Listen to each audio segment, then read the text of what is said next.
The Restaurant at the End of the Universe by Douglas Adams. Chapter 9. The air around the second planet of the Frog Star system was stale and unwholesome. The dank winds that swept continually over its surface swept over salt flats, dried-up marshland, tangled and rotting vegetation, and the crumbling remains of ruined cities. No life moved across its surface. The ground, like that of many planets in this part of the galaxy, had long been deserted. The howl of the wind was desolate enough as it gusted through the old decaying houses of the cities. It was more desolate as it whipped about the bottoms of the tall black towers that swayed uneasily here and there about the surface of this world. At the top of these towers lived colonies of large, scraggy, evil-smelling birds, the sole survivors of the civilization that once lived here. The howl of the wind was at its most desolate, however, when it passed over a pimple of a place set in the middle of a wide grey plain on the outskirts of the largest of the abandoned cities. This pimple of a place was the thing that had earned this world the reputation of being the most totally evil place in the galaxy. From without, it was simply a steel dome about 30 feet across. From within, it was something more monstrous than a mind can comprehend. About 100 yards or so away, and separated from it by a pock-marked and blasted stretch of the most barren land imaginable, was what would probably have to be described as a landing pad of sorts. That is to say, that scattered over a largish area were the ungainly hulks of 2 or 3 dozen crash-landed buildings.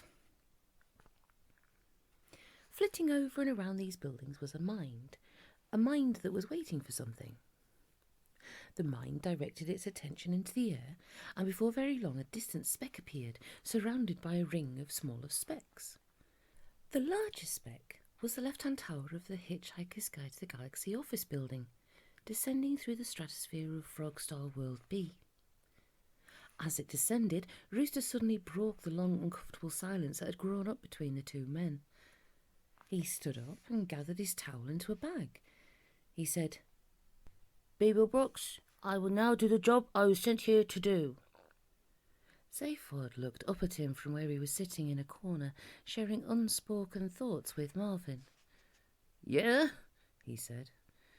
"The building will shortly be landing. When you leave the building, do not go out of the door," said Rooster. "Go out of the window.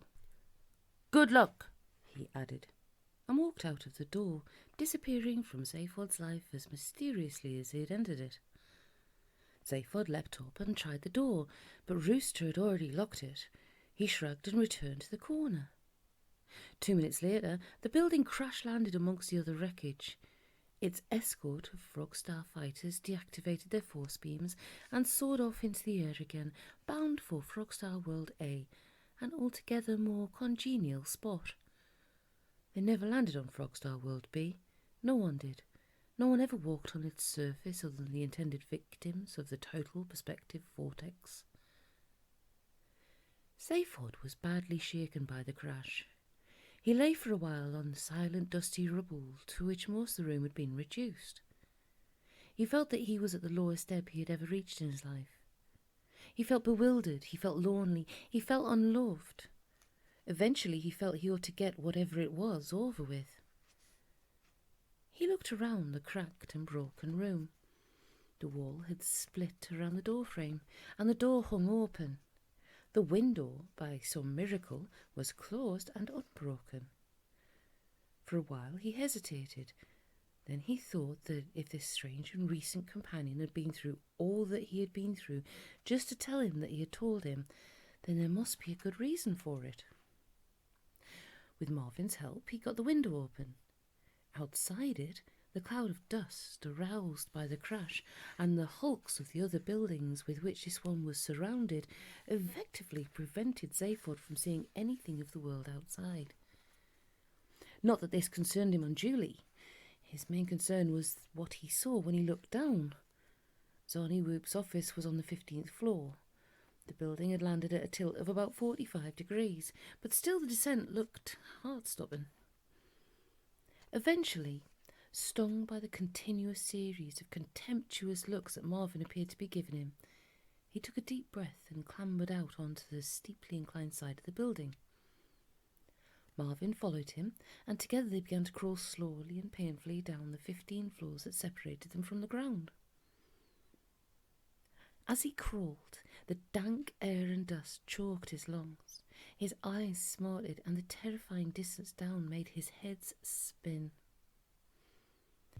The occasional remark from Marvin of the order of, "This is the sort of thing you life forms enjoy, is it? I ask merely for information," did little to improve his state of mind. About halfway down the side of the shattered building, they stopped to rest. It seemed to Zaphod, as he lay there panting with fear and exhaustion, that Marvin seemed a mite more cheerful than usual. Eventually, he realised this wasn't so. The robot just seemed cheerful in comparison with his own mood. A large, scraggy black bird came flapping through the slowly settling clouds of dust, and stretching down its scrawny legs, landed on an inclined window ledge a couple of yards from Zaphod. It folded its ungainly wings and teetered awkwardly on its perch. Its wingspan must have been something like 6 feet, and its head and neck seemed curiously large for a bird. Its face was flat, the beak underdeveloped, and halfway along the underside of its wings, the vestige of something hand-like could clearly be seen. In fact, it looked almost human. It turned its heavy eyes on Zaphod and clicked its beak in a desultory fashion. "Go away," said Zaphod. "Okay," muttered the bird morosely, and flapped off into the dust again. Zaphod watched its departure in bewilderment. "Did that bird just talk to me?" he asked Marvin nervously. He was quite prepared to believe the alternative explanation, that he was in fact hallucinating. "Yes," said Marvin.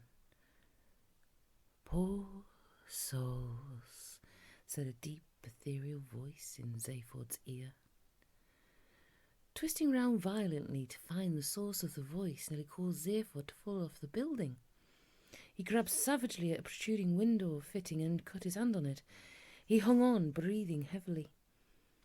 The voice had no visible source whatsoever. There was no one there. Nevertheless, it spoke again. A tragic history behind them, you know. A terrible blight. Zaphod looked wildly about. The voice was deep and quiet. In other circumstances, it would even be described as soothing. There is, however, nothing soothing about being addressed by a disembodied voice out of nowhere, particularly when you are, like Zaphod Beeblebrox, not at your best and hanging from a ledge 8 stories up a crashed building. "Hey, he stammered. "Shall I tell you their story?" inquired the voice quietly. "Hey, who are you?" panted Zaphod. "Where are you?" "Later then, perhaps," murmured the voice. "I am Gargravar. I am the custodian of the total perspective vortex." "Why can't I see?" "You will find your progress down the building greatly facilitated," the voice lifted, "if you move about 2 yards to your left. Why don't you try it?" Zaphod looked and saw a series of short horizontal grooves leading all the way down the side of the building.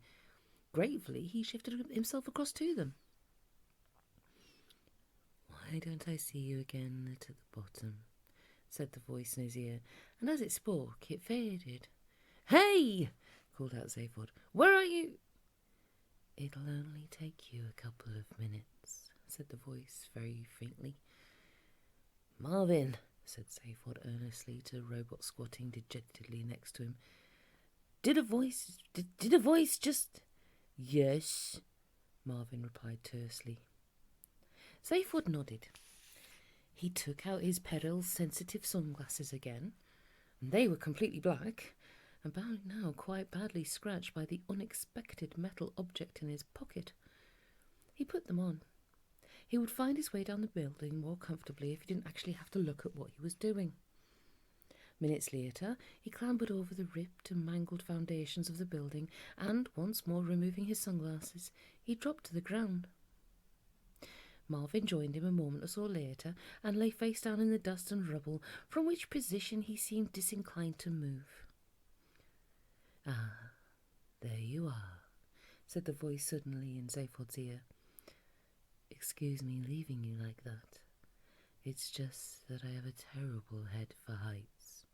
At least," it added wistfully, "I did have a terrible head for heights." Zaphod looked around slowly and carefully, just to see if he had missed something which might be the source of the voice. All he saw, however, was the dust, the rubble, and towering hulks of the encircling buildings. "Hey, why can't I see you?" he said. "Why aren't you here?" "I am here," said the voice slowly. "My body wanted to come, but it's a bit busy at the moment. Things to do, people to see." After what seemed like a sort of ethereal sigh, it added, "You know how it is with bodies." Zaphod wasn't sure about this. "I thought I did," he said. "I only hope it's gone in for a rest cure," continued the voice. "The way it's been living recently, it must be on its last elbows." "Elbows?" said Zaphod. "Don't you mean last legs?" The voice said nothing for a while. Zaphod looked around uneasily. He didn't know if it had gone or was still there or what it was doing. Then the voice spoke again. "So you are to be put into the vortex, yes?"